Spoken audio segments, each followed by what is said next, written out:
እጅግ ጠንካራዋ ተማሪ ሩቢ ብሪጅስ። ልጆች ገና መዋለ ሕፃናት የወጡ ተማሪዎች ለሀገራቸው ሰላምና ለሰው ዘር ሁሉ ክብር የሚሆን ትልቅ ሥራ መስራት ይችላሉ ብላችሁ አስባችሁ ታውቃላችሁ?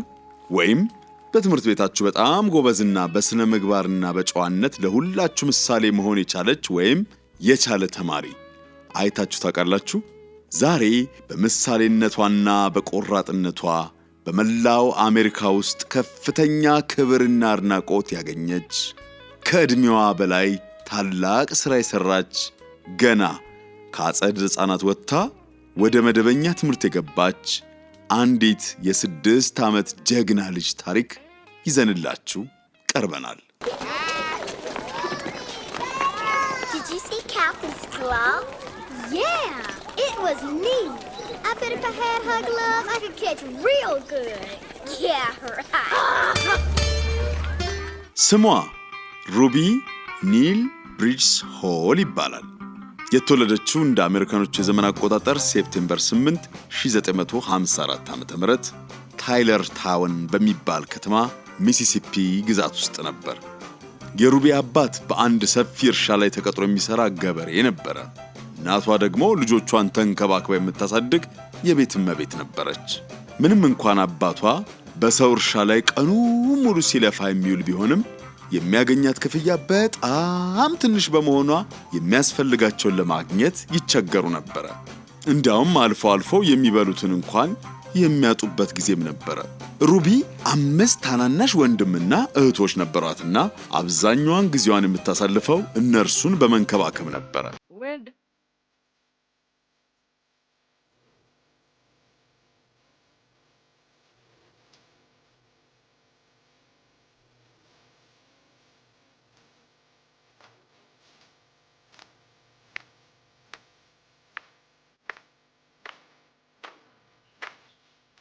ሩቢ 4 ዓመት ሲሆናት አባቷ ተቀጥረው ይሰሩበት የነበረው እርሻ ባለቤት ስራው ሙሉ በሙሉ በማሽን ብቻ እንዲሰራ በመወሰኑ የሩቢ አባት ቤተሰቦቻቸውን ከሚያስተዳድሩበት ስራቸው እንዲለቁ ተደረገ።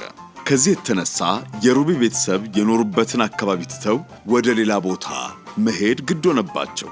ቤተሰቦቿ ስራ ፍለጋ ያቀኑት ሉዊዚያና በምትባል ግዛት ውስጥ ወደምትገኝ ኒው ኦርሊንስ ወደ ተባለች ከተማ ነበረ። በዛን ዘመን በአሜሪካ ውስጥ ሰዎችን በቆዳቸው ቀለም መከፋፈል የተለመደ ነበር። የቆዳቸው ቀለም ነጭ ያልሆኑ ሰዎች የቆዳ ቀለማቸው ነጭ ከሆኑት ጋር በአንድነት እንዳይመገቡ፣ አንድ ቦታ እንዳይዝናኑ ወይም አንድ አይነት ቦታ ላይ እንዳይሰሩ ይከለከሉ ነበር። ለእናቶች ሁሉ የምለው ልጆቻችሁን በሙሉ ከትምህርት ቤት አስወጧቸው። እኛ ነጮች ነን። ሌላ የቆዳ ቀለም ካላቸው ልጆች ጋር አብረን መማር አንፈልግም። ከነጭ የተለየ የቆዳ ቀለም ያላቸው ሰዎች በስህተት ለነጮች ብቻ በተለየው የመገልገያም ሆነ የመስተናገጃ ቦታ እንዳይገኙ ለማድረግ ለነጮች ብቻ የተፈቀደ የሚልና ሌላ ቀለም ላላቸው ሰዎች የሚል ጽሑፍ ይንጠለጠል ነበር። ከዚህ ሁሉ በላይ ግን ምንም የማያውቁ ሕፃናት እንኳን ሳይቀሩ በአንድ ትምህርት ቤት አብረው እንዳይማሩ፣ እርስ በርስ እንዳይተዋወቁ፣ ጓደኛሞችም እንዳይሆኑ ይከለከል ነበር። ልጆች ሁላችሁም እንደምታውቁት የሰዎች ልጆች ሁሉ ፈጣሪ አንድ አምላክ ሆኖ እያለና ሁሉም ሰው የአዳም ዘር መሆኑ እየታወቀ ሰዎችን አለ አግባብ መለያየት ተገቢ አለመሆኑን የተረዱ የአሜሪካ እጅግ ከፍተኛ የሆነው ፍርድ ቤት ዳኞች በትምህርት ቤቶች ውስጥ ተማሪዎች በቆዳ ቀለማቸው የመለየት ክፉ ልማድ እንዲቀር ውሳኔ አስተላለፈ።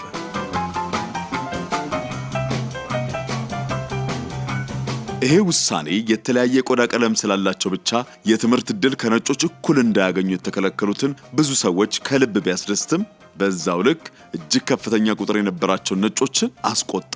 በመሆኑም በርካታ ነጮችን ብቻ ተቀብለው ያስተምሩ የነበሩ ትምህርት ቤቶች ከፍተኛው ፍርድ ቤት ያሳለፈውን ትዕዛዝ ተግባራዊ ለማድረግ ፍላጎት አልነበራቸውም። Resistance was ugly. ለሰዎች መቀራረብና አንድነትን ከማስተማር ይልቅ ሰዎች በጥላቻና በራስ ወዳድነት እንዲራራቁ የሚፈልጉ ክፉ ሰዎች አሳፋሪና አስፈሪ የሆኑ ንግግሮችን በየመድረኩና ባገኙት አጋጣሚ ሁሉ በመናገር ጥላቻ እንዲስፋፋ በማድረግ የቆዳ ቀለማቸው ነጭ ያልሆኑ ሰዎች በሕግ ያገኙትን መብታቸውን እንዳይጠቀሙበት ሁኔታዎችን አስቸጋሪ ያደረጓቸው። Without federal protection, walked right through that same angry mob.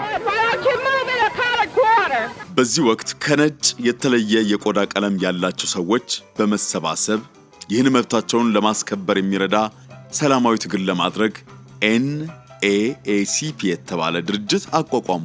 ይሄ ድርጅት ሰላማዊ በሆነ መንገድ መብቱን ለማስከበር ለነጮች ብቻ በተፈቀዱ ትምህርት ቤቶች ውስጥ ነጭ ያልሆኑ ተማሪዎችን ለማስመዝገብ ፈለገ። ለዚህ ስራው ደግሞ ፈቃደኛ የሆኑ ቆራጥ ወላጆችንና ተማሪዎችን ማግኘት ነበረበት። በዚህም ፈቃደኛ የሆኑ በርካታ ቤተሰቦች ተገኙ።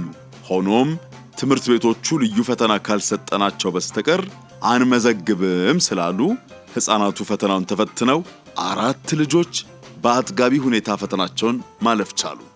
3ቱ ልጆች ሌላ ትምህርት ቤት ተመድበው ሲሄዱ የ6 ዓመት ልጅ የነበረችው ሩቢ ግን ብቻዋን የነጮች ልጆች ብቻ በሚማሩበት ዊሊያም ፍራንዝ አንደኛ ደረጃ ትምህርት ቤት የሚባል ትምህርት ቤት ውስጥ ተመዘገበች።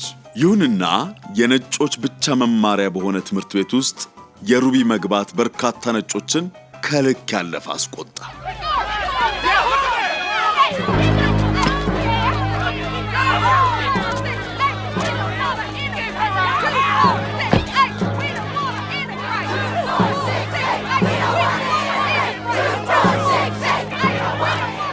ልጆቻችን ከሩቢ ጋር አይማሩም በማለት ነጭ ወላጆች ልጆቻቸውን ከትምህርት ቤት አስወጡ።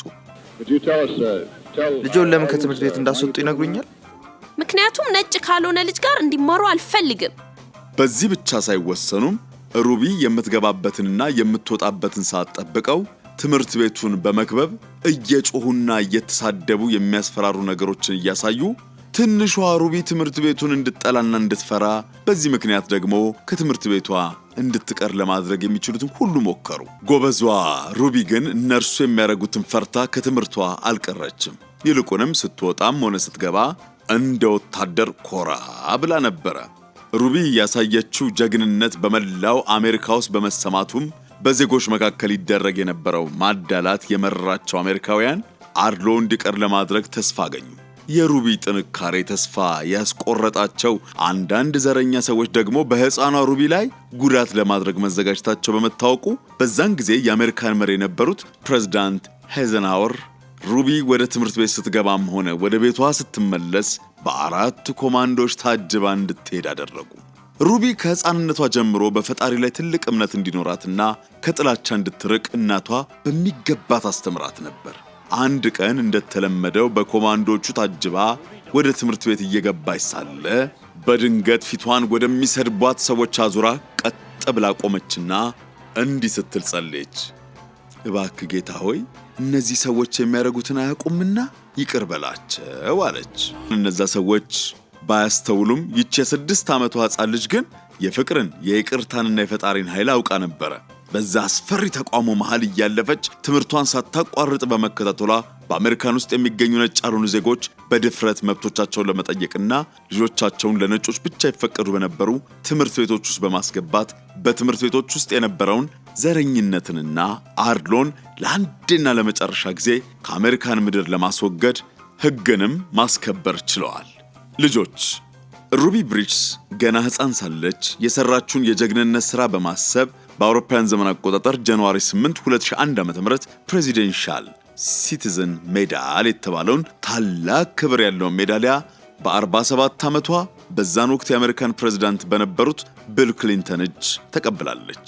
To achieve without the struggle and pain what she did 4.5 decades ago. Today we pay tribute to the courage of a little girl and to the commitment of a lifetime.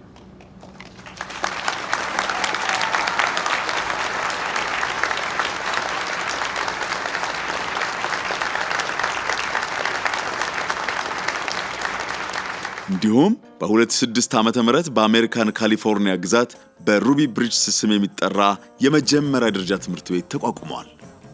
በዛው ዓመት በዘረኝነት ላይ የዘመተች አርበኛ በሚል ስያሜ እንድትወደስም ተደርጋለች።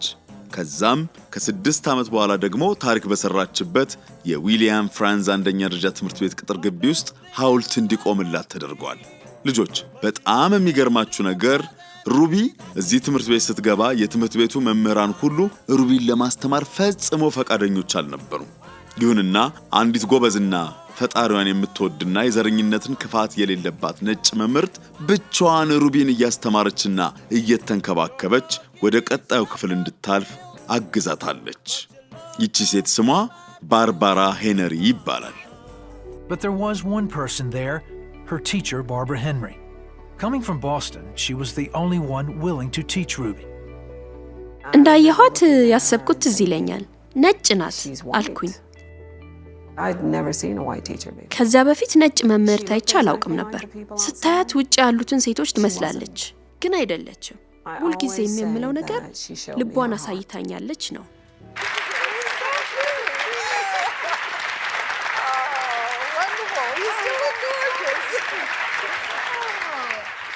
Was that hard for you, Barbara? Well, it was so wonderful to have a little ሩቢን የመሰለች ትንሽ ተማሪ ደስ ይላል። ደስ የሚል ነገር ነበር። እርግጥ ጊዜው አስቸጋሪና የሚያስጨንቅ ጊዜም ነበር። ሩቢ ብሪጅስ በአሁኑ ወቅት የ65 ዓመት ትልቅ ሰው ናት። የምትኖረው በአሜሪካን ሀገር ኒው ኦርሊንስ ውስጥ ከባለቤቷ ማልኮም ሆል እና ከ4 ወንድ ልጆቿ ጋር ነው። ልጅና የልጅ ልጆችንም አይታለች።